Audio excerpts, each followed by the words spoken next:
Hello everyone, welcome back to my YouTube channel GS by Priyanka.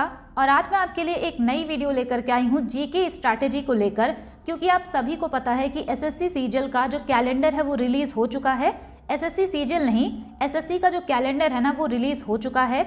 और अगर हम बात करें एसएससी सीजीएल 2025 के एग्जामिनेशन की, तो वो आपका कंडक्ट होने वाला है जून जुलाई में, यानी कि रफली आपके पास केवल और केवल 6 मंथ हैं।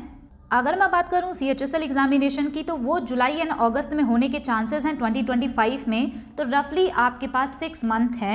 आप सभी को पता है कि कट ऑफ 153 प्लस गई है यूआर कैटेगरी की, और ओबीसी की गई है 146.2 और समथिंग। और अगर हम बात करें ईडब्ल्यूएस की तो 142, यानी कि आप यहाँ पे रफ आइडिया लगा सकते हैं कि 150 प्लस कट ऑफ गई है। लेकिन यूआर कैटेगरी की बात करें तो आप इससे भी ज़्यादा टारगेट आपको लेकर के चलना होगा अगले साल के लिए। अब यहाँ पे आता है जीके का इम्पॉर्टेंट रोल, क्योंकि आप जो है अगर जीके में अच्छा स्कोर नहीं करते हैं तो आप रैंक की बात छोड़िए, प्रीलिम्स भी क्लियर नहीं हो रहा है। ये वीडियो बनाने का पर्पस ये है कि जीके कैसे आप कवर करेंगे, कौन कौन से टॉपिक इंपॉर्टेंट है, वो सारी चीज़ें हम यहाँ पे डिस्कस करेंगे। वीडियो में आगे बढ़ने से पहले मैं आपको बता दूं कि यहाँ पे मैं आपको ना पूरा कंप्लीट टॉपिक्स बताऊंगी सब्जेक्ट वाइज, और कौन कौन से सब्जेक्ट हैं, कौन कौन से टॉपिक हैं। एक एक टॉपिक मैंने यहाँ पे बहुत अच्छे तरीके से लिखा है, जिससे कि आप इसको डाउनलोड कर लेंगे PDF, तो आपको पता चल जाएगा कि कौन कौन सा आपको टॉपिक पढ़ना है। इसके अलावा प्रीवियस ईयर क्वेश्चन कहाँ से करने हैं, कितने करने हैं, करंट अफेयर्स को कैसे करना है, ये सारी चीज़ें मैं आपको बताने वाली हूँ। ये जो स्ट्रैटेजी है ये बिगिनर्स एंड जो रिपीटर्स हैं सभी फॉलो कर सकते हैं। इसमें डिफरेंस ये होगा कि जो बिगिनर्स होंगे ना उनको थोड़ी ज़्यादा मेहनत करनी पड़ेगी, उनको नोट्स बनाने होंगे, लेक्चर देखने होंगे, रिवाइज करना होगा। लेकिन जो रिपीटर्स होंगे उनको केवल और केवल रिविज़न पर फोकस करना होगा। चलिए फिर हम सबसे पहले बात करते हैं कि जीके के सब्जेक्ट कौन कौन से हैं।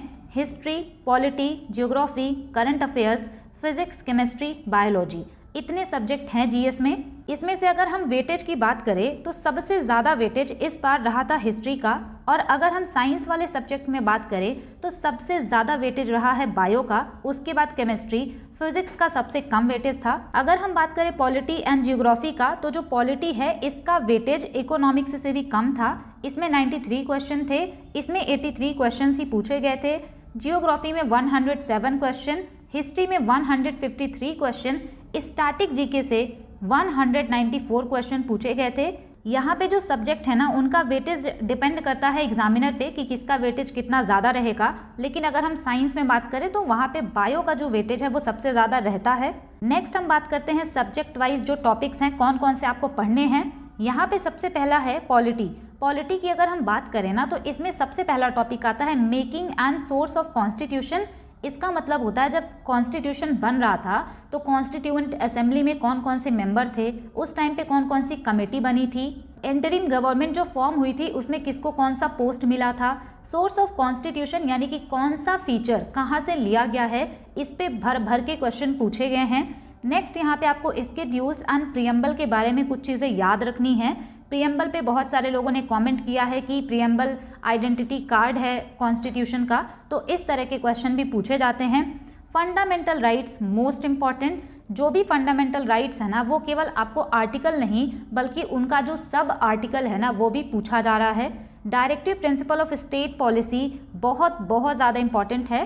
फंडामेंटल ड्यूटी की बात करें, president and vice president, prime minister and council of minister, ये ज़्यादा इंपॉर्टेंट नहीं है। लेकिन president and vice president, fundamental duty, DPSP and fundamental rights are the most important topics. Next यहाँ पे है पार्लियामेंट एंड स्टेट लेजिस्लेचर, ये भी ज़्यादा इंपॉर्टेंट नहीं है। जो ज़्यादा इंपॉर्टेंट है वहाँ पे मैं यहाँ स्टार मार्क कर दे रही हूँ जिससे कि आपको समझ में आ जाएगा। नेक्स्ट टॉपिक यहाँ पे है कमिटीज़, गवर्नमेंट बॉडीज़, अमेंडमेंट्स। संविधान में जो भी संशोधन हुए थे उससे रिलेटेड क्वेश्चन बहुत ज़्यादा पूछा जाता है। इसके अलावा कमिटीज़ एंड गवर्नमेंट बॉडीज़ थोड़ा सा कम इम्पॉर्टेंट है, लेकिन इसका ये मतलब नहीं है कि आपको पढ़ना नहीं है। आपको पढ़ना सब है, लेकिन ध्यान उस पर ज़्यादा देना है जो ज़्यादा इम्पॉर्टेंट है। नेक्स्ट यहाँ पे बात करते हैं high court and supreme court की, तो मोस्ट इम्पॉर्टेंट, इस पे ना स्टेटमेंट बेस्ड भी क्वेश्चन पूछे जाते हैं। नेक्स्ट यहाँ पे है act, local bodies and part of the constitution. यहाँ पे जो कॉन्स्टिट्यूशन का पार्ट पूछा जाता है ना वो भी पूछा जाता है कि DPSP किस पार्ट में है, फंडामेंटल ड्यूटी किस पार्ट में है, या फिर फंडामेंटल राइट्स किस पार्ट में है। तो ये सारी चीज़ें पूछी जाती हैं एंड पॉलिटी से आपको इतना ही पढ़ना है। अब ये वाला जो सब्जेक्ट है पॉलिटी, इसको मैंने पहले नंबर पे इसलिए लिखा है क्योंकि इसको आपको पहले कवर करना है, क्योंकि इसका जो सिलेबस है ना वो छोटा भी है और बहुत आसानी से आप इसको पढ़ भी पाएंगे। यहाँ पे हम पहले डिस्कस कर लें सारा टॉपिक, फिर मैं आपको बताऊंगी कि आपको पढ़ना कैसे है। नेक्स्ट यहाँ पे सब्जेक्ट आता है हिस्ट्री। अब हिस्ट्री में भी 3 पार्ट्स आते हैं, ancient history, medieval history and modern history. यहाँ पे सबसे ज़्यादा वेटेज होता है मॉडर्न हिस्ट्री का, मोस्ट इम्पॉर्टेंट। अब यहाँ पे हम बात करते हैं कि आपको क्या क्या चीज़ें इसमें पढ़नी है। सबसे पहले आपको एंशिएंट से स्टार्ट करना है, यानी स्टोन एज सबसे पहले। नेक्स्ट उसके बाद इंडस वैली सिविलाइजेशन, इसमें जो भी साइट्स वगैरह हैं उनका नाम देके के पूछ लेता है कि किस रिवर के किनारे हैं या फिर किसने डिस्कवर किया, या फिर उसका कोई फीचर आपसे पूछ लेगा, तो ये चीज़ें आपको अच्छे से करनी है। नेक्स्ट यहाँ पे है वैदिक age, Buddhism and Jainism. Buddhism and Jainism से बहुत ज़्यादा क्वेश्चन तो नहीं पूछे जा रहे हैं इस टाइम। नेक्स्ट यहाँ पे है महाजनपद एंड मगध एम्पायर। महाजनपद से भी इस बार क्वेश्चन नहीं पूछा गया था, लेकिन अगर हम मगध एम्पायर की बात करें तो वहाँ पे जो हर्यंग डायनेस्टी थी या फिर जो भी डायनेस्टी आई थी ना, उनका सीक्वेंस पूछा जाता है। मौर्यन डायनेस्टी की बात करें तो अशोका से रिलेटेड क्वेश्चन बहुत ज़्यादा पूछे जाते हैं, या फिर मेगासनी जो चंद्रगुप्त मौर्य के कोर्ट में आए थे, वो सारी चीज़ें यहाँ से पूछी जाती हैं। नेक्स्ट आपको पढ़ना है संगम एज, यानी चेर चोल पांड्य जो हुआ करते थे। ट्री पार्टाइट स्ट्रगल यानी त्रिपक्षीय संघर्ष जो कि राष्ट्रकूट, पाल और प्रतिहार के बीच हुआ था। तो ये सारी चीज़ें इंपॉर्टेंट हैं और इससे क्वेश्चन फ्रीक्वेंटली पूछा गया है। इस बार एग्जाम में क्वेश्चन पूछा था हिस्ट्री से कि चोला डायनेस्टी का सिंबल क्या था, तो कौन सा आर्किटेक्चर कब बना था, तो ये सारी चीज़ें इंपॉर्टेंट हो जाती हैं। नेक्स्ट हम यहाँ पे एंटर करते हैं दिल्ली सल्तनत, जो कि मिडवल हिस्ट्री का पार्ट होगा। दिल्ली सल्तनत यहाँ पे बहुत ज़्यादा इंपॉर्टेंट है। इसके बाद आएगा Vijayanagar empire and Bahmani kingdom. ये बहमनी किंगडम जो है ना, इसको स्टूडेंट इग्नोर कर देते हैं। यहाँ से जो क्वेश्चन पूछे जाते हैं ना वो थोड़े सिंपल होते हैं, लेकिन अगर हम बात करें दिल्ली सल्तनत की तो यहाँ पे क्वेश्चन सिंपल नहीं होते। लैंग्वेज या तो टफ करके पूछा जाता है, या फिर किसी भी सुल्तान ने कोई काम अगर किया है तो बहुत बड़ा लैंग्वेज लिख के आपसे पूछा जाएगा। नेक्स्ट यहाँ पे है भक्ति एंड सूफी मूवमेंट, इससे इस बार कोई क्वेश्चन नहीं पूछा गया है। नेक्स्ट यहाँ पे है मुगल एम्पायर। यहाँ पे आपसे क्वेश्चन पूछा जाता है फर्स्ट बैटल ऑफ पानीपत किसके किसके बीच हुआ, वहाँ से मुगल एम्पायर की स्टार्टिंग होती है। बाबर के बारे में आपसे थोड़ा सा पूछेगा, अकबर के बारे में थोड़ा सा, और फिर हुमायूं के बारे में। उसके आगे जो मुगल एम्परर्स थे उनके बारे में ज़्यादा चीज़ें नहीं पूछी जाती, लेकिन एडमिनिस्ट्रेशन आपको अच्छे से पढ़ना होता है। नेक्स्ट यहाँ पे है एडवेंट ऑफ यूरोपियन। ये जो एडवेंट ऑफ यूरोपियन है, इसका मतलब होता है यूरोपियों का आगमन। जो भी यहाँ पे डच, फ्रांसीसी, ब्रिटिशर्स, ये सारे लोग आए थे, तो इनके बीच में बहुत सारे बैटल्स हुए थे। इन्होंने अपनी फैक्ट्रीज वगैरह लगाई थी, तो उससे ना एकदम फिक्स्ड पैटर्न का क्वेश्चन पूछा जाता है। 1857 का रिवोल्ट, ये बहुत ज़्यादा इंपॉर्टेंट है। इसमें पूछा जाता है कि जो 1857 का रिवोल्ट हुआ था, कौन कहाँ से लीडर था, कहाँ से ये स्टार्ट हुआ था, किस डेट को स्टार्ट हुआ था, ये सारी चीज़ें इस बार पूछी गई हैं। नेक्स्ट एंड मोस्ट इम्पॉर्टेंट यहाँ पे हो जाएगा socio religious movement plus Marathas. अब यहाँ पे इसको आप थोड़ा सा कम इम्पोर्टेंस दीजिएगा, लेकिन सोशियो रिलीजियस मूवमेंट बहुत इंपॉर्टेंट है। ये जो सोशियो रिलीजियस मूवमेंट है ना, ये आप सुनते होंगे या क्वेश्चन आपने देखा भी होगा कि ब्रह्म समाज कहाँ पर इस्टेब्लिश हुआ, थियोसॉफिकल सोसाइटी कहाँ पे इस्टेब्लिश हुआ, तत्वबोधिनी सभा, तो ये सारा जो क्वेश्चन होता है ना, ये इसी में आता है। नेक्स्ट यहाँ पे है Indian national Congress. Indian national Congress 10 से 12 मिनट में मैंने कवर किया है। अभी हम आगे डिस्कस भी करेंगे कि कैसे कैसे चीज़ें आपको पढ़नी भी हैं। नेक्स्ट यहाँ पे है गांधीयन एरा। गांधी जी के जो भी मूवमेंट्स थे वो बहुत ज़्यादा बार पूछा गया है। कई बार आपसे मैचिंग में पूछा जा सकता है या फिर स्टेटमेंट बेस्ड क्वेश्चन भी पूछे जाते हैं। नेक्स्ट यहाँ पे है गवर्नर जनरल एंड वायसरॉय। ये भी बहुत ज़्यादा इंपॉर्टेंट है। किस गवर्नर के टाइम पे या फिर किस वायसरॉय के टाइम पे कौन सा इंपॉर्टेंट काम हुआ था, ये सारी चीज़ें भी पूछी जाती हैं। इतने टॉपिक्स हैं हिस्ट्री से, और इसमें भी सबसे ज़्यादा आपको फोकस करना है मॉडर्न हिस्ट्री पर। इसके बाद यहाँ पे आता है क्विट इंडिया मूवमेंट, तो वो सारी चीज़ें इसी में आती हैं। नेक्स्ट यहाँ पे जो सब्जेक्ट है जियोग्राफी, ये भी बहुत ज़्यादा इंपॉर्टेंट है, और इससे जो इस बार क्वेश्चन पूछा गया है ना, काफ़ी सिंपल क्वेश्चन इस बार पूछे गए हैं जियोग्राफी से। टोटल 107 क्वेश्चन पूछे गए हैं एसएससी सीजीएल 2024 में। तो जियोग्राफी में सबसे पहले आपको पढ़ना होता है सोलर सिस्टम, और यहाँ से भी बहुत सिंपल क्वेश्चन पूछे जाते हैं। नेक्स्ट आपको पढ़ना होता है latitude, longitude, motion of earth. Motion of earth में आता है रोटेशन एंड रिवोल्यूशन। बहुत ज़्यादा सिंपल ये टॉपिक होते हैं। नेक्स्ट यहाँ पे है इंटीरियर ऑफ अर्थ। इसमें आता है क्रस्ट, मैंटल, कोर, और जो भी डिसकंटिन्यूटी होती हैं वो सारी चीज़ें इसमें आती हैं। टाइप्स ऑफ रॉक यहाँ पे इंपॉर्टेंट होता है और इनके एग्जाम्पल भी पूछे जाते हैं। लैंड फॉर्म भी पूछे जाते हैं। नेक्स्ट यहाँ पे आपको पढ़ना होता है एटमॉस्फेयर एंड हाइड्रोस्फीयर। एटमॉस्फेयर के जो लेयर्स होते हैं ना, उनसे रिलेटेड क्वेश्चन बहुत ज़्यादा पूछे जाते हैं। हाइड्रोस्फीयर जो है एटमॉस्फेयर के साथ ही पढ़ते हैं क्योंकि ये बहुत छोटे टॉपिक हैं। नेक्स्ट यहाँ पे है साइक्लोन एंड ओशियन करंट। अब यहाँ पे जो ओशियन करंट है वो तो सिंपल है, लेकिन जो साइक्लोन है ना, इसमें आपको इसका कॉन्सेप्ट समझना होता है कि साइक्लोन बनते कैसे हैं, कितने टाइप्स के होते हैं, और अच्छा खासा स्टेटमेंट बेस्ड क्वेश्चन पूछा जाता है। एटमॉस्फेयर में एक चीज़ यहाँ पे रह गया, ITCZ inter tropical convergence zone. इससे जो है स्टेटमेंट बेस्ड बढ़िया क्वेश्चन पूछे जाते हैं। इसका भी आपको मैकेनिज्म समझना होता है कि ITCZ होता क्या है, कैसे काम करता है, वो सारी चीज़ें। नेक्स्ट यहाँ पे है इंडिया एंड इट्स लोकेशन। ये भी बहुत ज़्यादा इंपॉर्टेंट है। इंडिया का लैटिट्यूड, लॉन्गिट्यूड, ये सारी चीज़ें पूछी जाती हैं। नेक्स्ट टॉपिक यहाँ पे आपको कवर करना है हिमालय के डिवीज़न। अब इसके भी दो तरह से डिवीज़न होते हैं, एक तो होता है रीजनल डिवीज़न और एक होता है नॉर्थ टू साउथ। तो वो सारी चीज़ें, उनका फीचर, कहाँ से कहाँ तक ये सारी चीज़ें पढ़ेंगी, वो सब पूछा जाता है। अगला यहाँ पे है पेनिनसुलर प्लेट्यू। इसके बारे में जो फीचर्स होते हैं वो आपको कवर करना है। रिवर सिस्टम से इस बार बहुत ज़्यादा क्वेश्चन पूछे गए हैं। अब रिवर सिस्टम में भी दो तरीके के होते हैं, एक तो रिवर जो हिमालय से ओरिजिनेट होते हैं और एक पेनिनसुलर रिवर होते हैं, यानी पेनिनसुलर इंडिया के रिवर। अब यहाँ पे जो पेनिनसुलर रिवर होते हैं ना, इसमें west flowing and east flowing river और उनकी ट्रिब्यूटरीज आपको याद करनी होती हैं। अगला एंड इम्पॉर्टेंट टॉपिक है टाइप्स ऑफ फॉरेस्ट। जो भी टाइप हैं फॉरेस्ट के, उनसे रिलेटेड जो है आपको ट्रीज दे देगा और पूछेगा कि किस टाइप के फॉरेस्ट में ये ट्री पाया जाएगा, या फिर क्वेश्चन इस तरह से भी पूछा जाएगा कि इस तरह का फॉरेस्ट किस स्टेट में देखने को मिलता है। तो काफ़ी अच्छा क्वेश्चन इससे भी पूछा जाता है। नेक्स्ट यहाँ पे है टाइप्स ऑफ सॉइल। बहुत ज़्यादा ये इंपॉर्टेंट नहीं है। नेक्स्ट यहाँ पे है मिनरल। ये भी उतना खास इंपॉर्टेंट नहीं है। टाइप्स ऑफ क्रॉप्स की बात करें तो ये ज़्यादा इंपॉर्टेंट है।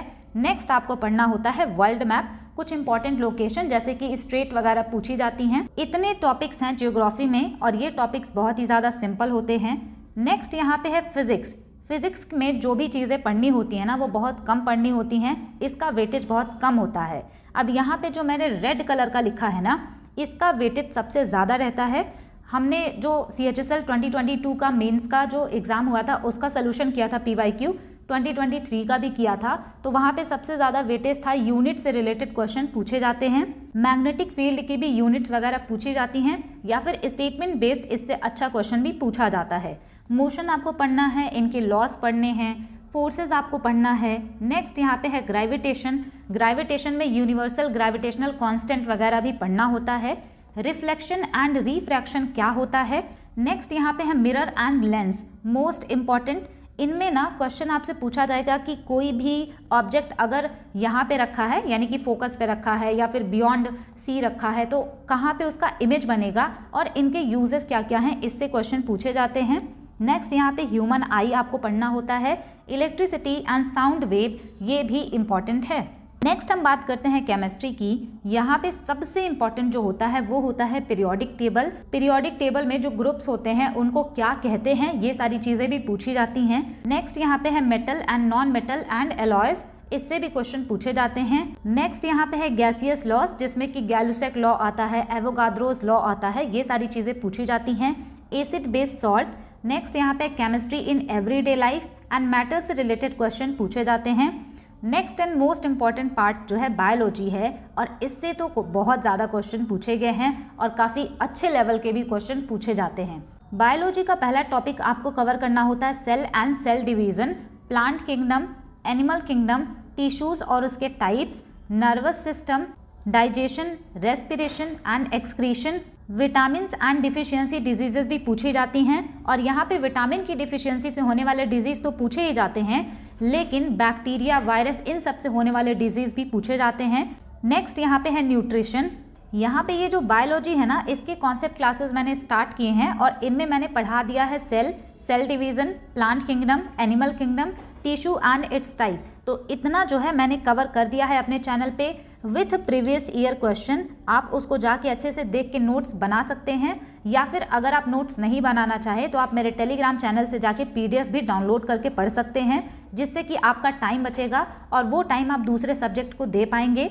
नेक्स्ट यहाँ पे बात करते हैं इकोनॉमिक्स की। तो ये जो इकोनॉमिक्स है ना, इसमें 16 टॉपिक्स आपको पढ़ने हैं और आप इसको केवल 10 दिन के अंदर या फिर 1 हफ्ते के अंदर आप इसको ख़त्म कर सकते हैं, क्योंकि इसको मैंने पूरा का पूरा अपने यूट्यूब चैनल पे पढ़ा दिया है विथ प्रीवियस ईयर क्वेश्चन। और इसका PDF मेरे टेलीग्राम चैनल पे जैसे जैसे मैंने यहाँ पे टॉपिक लिखा है ऐसे ऐसे ही मैंने टेलीग्राम चैनल पे अपने PDF अपलोड किए हैं। इकोनॉमिक्स में सबसे पहले आपको पढ़ना होता है फंक्शंस ऑफ मनी। नेक्स्ट यहाँ पे factor income and transfer income. उसके बाद पढ़ना होता है स्टॉक एंड फ्लो कॉन्सेप्ट। ये जो factor income and transfer income है या फिर फंक्शन ऑफ मनी है या फिर स्टॉक एंड फ्लो कॉन्सेप्ट है ना, बहुत सारे स्टूडेंट इसको इग्नोर कर देते हैं। तो इस वजह से मैंने इकोनॉमिक्स का यहाँ पे 16 वीडियोस अपलोड किया है, जिसमें कि हर इंपॉर्टेंट टॉपिक को मैंने डिस्कस किया है। यहाँ पे ये जो स्टॉक एंड फ्लो कॉन्सेप्ट है ना, इससे इस बार क्वेश्चन पूछा गया था और मैंने इसको अपने चैनल पे प्री एग्जामिनेशन से पहले ही पढ़ा दिया था। Factor income and transfer income से सबसे ज़्यादा क्वेश्चन CHSL में पूछे जाते हैं। फंक्शंस ऑफ मनी से भी CHSL में सबसे ज़्यादा क्वेश्चन पूछा जाता है। ये ऐसे टॉपिक्स होते हैं ना कि अगर आपने इसको एक बार देख लिया तो आपको फ्री के नंबर मिलेंगे, मतलब रिवाइज नहीं करना पड़ता। नेक्स्ट यहाँ पे आता है थोड़ा सा रिवीजन वाला पार्ट, जहाँ पे आपको थोड़ा एफर्ट लगाना होता है, बट मैंने अपनी तरफ से इसको सिंपल बनाने की कोशिश की है। नेशनल इनकम, जिसमें कि GDP, NDP, NNP, ये जो वीडियो अगर आप मेरी वाली देखेंगे ना तो डेफिनेटली आपको कभी कोई प्रॉब्लम नहीं आएगी नेशनल इनकम में। नेक्स्ट यहाँ पे है मेजर्स ऑफ मनी सप्लाई, जिसमें हम मॉनेटरी एग्रीगेट को डिस्कस करते हैं। M1, M2, M3 and M4 इसको मैंने इसमें पढ़ाया हुआ है। बजट और उसके टाइप, इससे क्वेश्चन इस बार भी पूछा गया है CGL 2024 में भी। Deficit and its type, taxation system in India, sectors of economy, types of goods question पूछा गया है CGL 2024 में। Poverty related committee, 5 year plan, इस पे तो मैंने बहुत ज़्यादा कॉम्प्रिहेंसिव वीडियो अपलोड की है। Money and banking, monetary policy जो कि RBI लेकर के आता है ना, वो हमने इसमें डिस्कस किया है। SLR, CRR, MSF, ये सारी चीज़ें इसमें डिस्कस हुई हैं। नेक्स्ट यहाँ पे है इन्फ्लेशन एंड अनएम्प्लॉयमेंट। अनएम्प्लॉयमेंट जो है ये बहुत ज़्यादा इंपॉर्टेंट है, इस बार भी क्वेश्चन इससे पूछा गया है। Shift in demand curve and elasticity, इतने टॉपिक्स मैंने अच्छे से कवर कराए हैं विथ PDF। इतने टॉपिक इंपॉर्टेंट हैं इकोनॉमिक्स के। इसके अलावा भी कुछ टॉपिक होते हैं जैसे कि सर्कुलर फ्लो ऑफ इनकम, तो वो 1-2 मिनट का टॉपिक है, उसको मैंने नहीं पढ़ाया है। उसके लिए आप एक काम कर सकते हैं कि जब आप प्रीवियस ईयर क्वेश्चन सॉल्व करेंगे तो आपको कोई भी टर्म अगर नया दिखे ना तो उसको गूगल करके आप तुरंत देख सकते हैं, क्योंकि बहुत सारे कॉन्सेप्ट ऐसे हैं ना, या फिर कोई भी ऐसा टर्मिनोलॉजी है इकोनॉमिक्स में जो कि 30 से 40 सेकेंड का है या फिर 1 मिनट का है, तो उसका वीडियो मैंने अपलोड नहीं किया है। नेक्स्ट यहाँ पे बात करते हैं स्टैटिक जीके की। स्टैटिक जीके में पहला टॉपिक आपको पढ़ना है सेंसस ऑफ इंडिया। इसको आप जितनी जल्दी पढ़ लेंगे उतना अच्छा होगा, क्योंकि बहुत सारे क्वेश्चन इससे पूछे गए हैं। अगर हम केवल CHSL 2024 की बात करें, प्री के एग्जामिनेशन में 30+ क्वेश्चन पूछे गए थे सेंसस से केवल। ये जो सेंसस है इस पे मैंने एक वीडियो अपलोड की है, 1 घंटे से भी ज़्यादा की है। वहाँ पे पूरी थ्योरी मैंने आपको कवर कराई है और 89 question I think previous year मैंने लिए हैं, जिसमें कि CHSL एंड CGL 2024 के क्वेश्चन भी इंक्लूडेड हैं। आपके लिए ये बहुत ज़्यादा हेल्पफुल होगा। इसका PDF फ्रीली अवेलेबल है मेरे टेलीग्राम चैनल पे, तो आप एक बार वीडियो देख सकते हैं स्पीड ज़्यादा करके, उसके बाद आप जाकर के PDF डाउनलोड करके पढ़ सकते हैं। नेक्स्ट यहाँ पे है classical dance and folk dance और इसके एक्सपोनेंट, बहुत ज़्यादा इंपॉर्टेंट है। अगला यहाँ पे फेस्टिवल है, म्यूजिक एंड इंस्ट्रूमेंट से रिलेटेड जो पर्सनालिटीज़ हैं, बुक्स एंड अथर्स हैं, इंपॉर्टेंट डेज हैं, स्पोर्ट्स और उससे रिलेटेड अवार्ड, रिलेटेड टर्मिनोलॉजी, ये सारी चीज़ें पूछी जाती हैं। ऑर्गेनाइजेशन एंड उसका जो हेडक्वार्टर है, इससे भी क्वेश्चन पूछे जाते थे, लेकिन इस बार क्वेश्चन इससे नहीं पूछे गए हैं। यहाँ पे हमने सारे इंपॉर्टेंट सब्जेक्ट और उसके टॉपिक डिस्कस कर लिए। नेक्स्ट यहाँ पे आता है करंट अफेयर्स। इसको लेके बहुत ज़्यादा स्टूडेंट के बीच में डाउट रहता है कि करंट अफेयर्स डेली पढ़े, मंथली पढ़े या ईयरली पढ़े। तो यहाँ पे मैं आपको क्लियर बता दूँ कि करंट अफेयर्स को कभी भी डेली आपको नहीं पढ़ना है। आप कुछ टाइम के लिए सोशल मीडिया स्क्रॉल करके या फिर गूगल स्क्रॉल करके कुछ न्यूज़ देख सकते हैं, बट उससे आई डोंट थिंक कि फ़ायदा होगा। डेली आपको करंट अफेयर्स पे बिल्कुल टाइम नहीं देना है और ईयरली भी आपको नहीं पढ़ना है। ऐसा इसलिए कि अगर आप मंथली करंट अफेयर्स कवर करते हैं ना, तो ईयरली वो अपने आप ही कवर हो जाएगा। सबसे अच्छा होता है मंथली करंट अफेयर्स पढ़ना। लेकिन अगर आपको एक ही बार में बहुत ज़्यादा इन्फॉर्मेशन याद नहीं होती, क्योंकि एक मंथ का जो करंट अफेयर्स होता है ना वो काफ़ी ज़्यादा हो जाता है, तो आप जो है वीकली भी पढ़ सकते हैं। और ये उन बच्चों के लिए है जिनको थोड़ा चीज़ें याद रखने में प्रॉब्लम नहीं होती, वो मंथली पढ़ सकते हैं, क्योंकि जीके 2-3 साल पुराना भी पूछा जा रहा है, नया भी पूछा जा रहा है। तो इसमें ना क्लियर आइडिया हो नहीं पा रहा कि आप जो है नया वाला पढ़ें तो उससे बेनिफिट होगा। इस वजह से सबसे अच्छा है कि मंथली पढ़िए। लेकिन अगर आपको ज़्यादा चीज़ें एक बार में याद नहीं हो पाती तो वीकली भी आप एक बार ज़रूर देख लीजिए। नेक्स्ट यहाँ पे हाउ मेनी मंथ या ईयर्स, यानी कि आपको कितने मंथ या कितने ईयर का करंट अफेयर पढ़ना है। तो यहाँ पे मिनिमम 1 ईयर और उससे ज़्यादा 1.5 ईयर, इससे ज़्यादा आपको पढ़ने की ज़रूरत नहीं है, क्योंकि इससे ज़्यादा अगर आएगा तो आई डोंट थिंक कि किसी को भी याद होगा इतना पुराना करंट अफेयर्स। अब यहाँ पे बात कर लेते हैं कि करंट अफेयर्स से कौन कौन से इंपॉर्टेंट टॉपिक हैं। तो सबसे पहला है अवार्ड। किसी को कोई अवार्ड दिया गया तो किस फील्ड में दिया गया, कब दिया गया, किस चीज़ के लिए दिया गया, ये चीज़ इंपॉर्टेंट है। MOU या फिर एग्रीमेंट अगर साइन होता है इंडिया का किसी भी देश के साथ तो वो पढ़ना इंपॉर्टेंट होता है।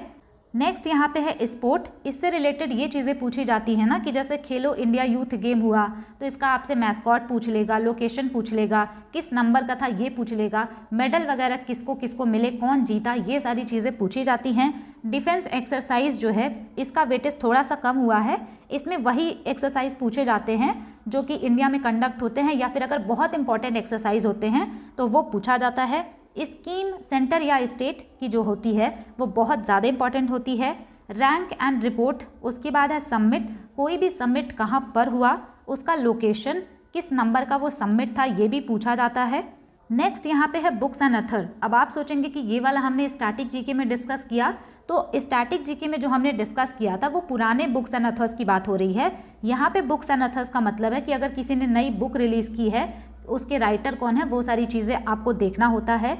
इम्पॉर्टेंट डेज और उसके थीम, इम्पॉर्टेंट डेज और थीम से इस बार आई थिंक एक भी क्वेश्चन नहीं आया था। ये सारी चीज़ें इंपॉर्टेंट होती हैं करंट अफेयर्स की। यहाँ पे एक क्वेश्चन मैंने लिखा था why to study GK, GK क्यों पढ़ना है, तो इसीलिए पढ़ना है कि प्रीलिम्स भी नहीं होगा अगर आप जीके नहीं पढ़ेंगे तो। रैंक की बात छोड़िए, प्रीलिम्स निकलेगा या नहीं ये भी डिपेंड कर रहा है जीके पर, तो इसका थोड़ा रिस्पेक्ट बढ़ गया है, तो इसी वजह से जीके को थोड़ा सा रिस्पेक्ट और टाइम देना पड़ेगा इसको पढ़ने के लिए। सारे सब्जेक्ट और उसके इंपॉर्टेंट टॉपिक डिस्कस करने के बाद एक सबसे इम्पॉर्टेंट एस्पेक्ट आता है जीके प्रिपरेशन का, वो होता है प्रीवियस ईयर क्वेश्चन। जीके का ही नहीं, अगर आप किसी भी सब्जेक्ट की बात करें ना तो PYQ सबसे ज़्यादा इंपॉर्टेंट होते हैं। ये एक तरीके से ना आईना होते हैं, यानी ये एक तरीके के मिरर होते हैं जो दिखाते हैं कि कितनी चीज़ें आपको पढ़नी है, कितनी नहीं, क्या चीज़ें हैं, ये आपको प्रीवियस ईयर क्वेश्चन से ही पता लगता है। प्रीवियस ईयर क्वेश्चन बहुत ज़्यादा इंपॉर्टेंट है, इतने इंपॉर्टेंट जितना कि ऑक्सीजन इंपॉर्टेंट होता है, तो इसको आप स्किप नहीं कर सकते। अगर आपने पूरा सिलेबस भी कर लिया फिर भी आप अच्छा स्कोर नहीं कर पाएंगे अगर आपने प्रीवियस ईयर क्वेश्चन पर ध्यान नहीं दिया। मैं अपने चैनल पे बहुत दिनों से प्रीवियस ईयर क्वेश्चन सॉल्व करा रही हूँ, तो मुझे अच्छा खासा आइडिया है कि प्रीवियस ईयर क्वेश्चन कितने ज़्यादा इंपॉर्टेंट हैं। इसी वजह से इसको मैं ज़ोर दे के कह रही हूँ कि प्रीवियस ईयर क्वेश्चन बिल्कुल भी स्किप मत करिएगा। क्वेश्चन रिपीटेड होते हैं। MTS के क्वेश्चन CGL 2024 प्री में पूछे गए, DD का जो पेपर हुआ था पहले, उसके बाद हुआ था CPO का, फिर CHSL का, ये सारे क्वेश्चन भी रिपीट हुए। जो भी एग्ज़ाम होते जाते हैं ना उन सब के क्वेश्चन भी आपको देखने होते हैं। यहाँ तक कि करंट अफेयर्स जो 2-3 साल का पूछा जा रहा है ना वो भी प्रीवियस ईयर क्वेश्चन ही पूछे जा रहे हैं, मतलब करंट अफेयर्स भी रिपीट हो रहा है। यहाँ पे ये भी सवाल आएगा कि प्रीवियस ईयर क्वेश्चन कहाँ से करने हैं, तो मैंने अपने चैनल पे प्रीवियस ईयर क्वेश्चन सॉल्व कराया है। अगर आप सुन के याद करते हैं तो आप वीडियो को स्पीड ज़्यादा करके देख सकते हैं। अगर आपको सुन के चीज़ें नहीं याद होती, आपको पढ़ना अच्छा लगता है, तो आप कहीं से भी PDF ले करके पढ़ सकते हैं। RBE चैनल पे फ्री PDF मिलती हैं, जो भी प्रीवियस ईयर क्वेश्चन होते हैं उनके, वहाँ से आप PDF ले सकते हैं। और बहुत जगह फ्री में PDF अवेलेबल होती हैं जीके की या फिर बाकी सब्जेक्ट की भी, तो उसको आप एक्सेस कर सकते हैं। आपको क्लासेस कहाँ से करनी है, इस पर मैं आपको कुछ इंपॉर्टेंट टिप देना चाहूँगी कि क्लासेस आपको कहाँ से करनी है। सबसे पहले इकोनॉमिक्स के लिए आपको क्लासेस मेरी प्लेलिस्ट से करनी है। और ऐसा क्यों करना है, क्योंकि मैंने ना बहुत कम टाइम में जो भी इम्पोर्टेंट टॉपिक है उसको कराया है। PDF उसका फ्री में अवेलेबल है, उसको आप अभी चाहें तो 1 वीक में ख़त्म कर सकते हैं पढ़ करके। नेक्स्ट यहाँ पे बात करते हैं बायोलॉजी की, तो इसकी मैंने केवल और केवल अभी 7 क्लासेस अपलोड की हैं। PDF इसका टेलीग्राम चैनल पे है, वहाँ से आप इसको कवर कर सकते हैं। अगर बात करें जियोग्राफी की, तो बायो खत्म होने के बाद मैं जियोग्राफी के भी कॉन्सेप्ट क्लासेस लेकर के आऊँगी। उसके बाद आपका polity, history, physics, chemistry, static GK, ये सारे जो वीडियोस हैं वो मैं लेकर के आऊँगी। लेकिन अगर आप करना चाहें मेरे चैनल से भी कर सकते हैं। अगर आप करना चाहें तो आपकी ट्यूनिंग जहाँ पे मैच हो, जहाँ पे आपको अच्छा लगे, आप वहाँ पे कर सकते हैं। लेकिन मैं आपको ये कहूँगी कि अगर आप कोई भी टीचर सेलेक्ट कर रहे हैं तो आप ऐसे टीचर से पढ़िए जहाँ पे आपको कम टाइम में ज़्यादा चीज़ें सीखने को मिल रही हैं, रादर देन टॉपिक को लंबा जो खींचता है ना, तो वो इस टाइम पे काम नहीं आएगा। टीचर आपको वही सेलेक्ट करना है जहाँ पे कम टाइम में मैक्सिमम आउटपुट निकल सके। यहाँ पे यही है कि क्लासेस की ड्यूरेशन मैटर करती हैं। टाइम आपके पास ज़्यादा नहीं है, क्योंकि 6 मंथ कब निकल जाएंगे पता भी नहीं चलेगा। तो कम टाइम में ज़्यादा आउटपुट आपको वही सेलेक्ट करना है। अब अगर मैं बात करूँ कि मेरे चैनल पे कॉन्सेप्ट क्लासेस कब से कब तक आएंगी, तो यहाँ पे मैंने सोचा है एग्ज़ाम के पहले सारे कॉन्सेप्ट क्लासेस कवर हो जाए। मैं पूरी तरीके से कोशिश करूँगी। इकोनॉमिक्स तो हो चुका है, बायो भी जल्दी हो जाएगा। अभी मैंने कॉन्सेप्ट क्लासेस स्टॉप कर रखी हैं इसलिए क्योंकि 5 to 7 वीडियोज़ अभी जो सीजीएल 2024 का मेंस देने वाले हैं ना, उनके लिए बनाना बाकी है। इसी वजह से कॉन्सेप्ट क्लासेस मैंने रोक के रखी हैं। ये 5 to 7 वीडियोज़ अपलोड हो जाएंगी तो केवल और केवल कॉन्सेप्ट क्लासेस ही चलेंगी उसके बाद। अगर मैं बात करूं अपने चैनल की, तो यहाँ पे मैं कॉन्सेप्ट क्लासेस तो लेकर के आती हूँ, साथ में प्रीवियस ईयर क्वेश्चन भी आपको कराती हूँ, जिससे कि आपका थोड़ा कॉन्फिडेंस बूस्ट हो जाए और आपको आइडिया लग जाए कि क्वेश्चन कैसे पूछे जाते हैं। यही था एसएससी सीजीएल 2025 के जीके का स्ट्रैटेजी। यहाँ पे सारे इंपॉर्टेंट टॉपिक जो मैंने लिखे हैं, इसका पीडीएफ मैं अपने टेलीग्राम चैनल पर अपलोड कर दूंगी, जिससे कि आपको लिखना ना पड़े ये सारी चीज़ें। और ये सारी चीज़ें बहुत रिसर्च करके मैंने लिखी हैं, तो बहुत ज़्यादा आपके लिए हेल्पफुल होगा। इसको आप मेरे टेलीग्राम चैनल से डाउनलोड कर पाएंगे। लिंक मैं डिस्क्रिप्शन में दे दूंगी, जहां से आप टेलीग्राम चैनल ज्वाइन कर सकते हैं। आपको ये वीडियो कैसे लगी मुझे कमेंट में ज़रूर बताइएगा। मिलते हैं किसी नेक्स्ट वीडियो में। Thanks for watching, stay tuned, keep learning, keep working hard.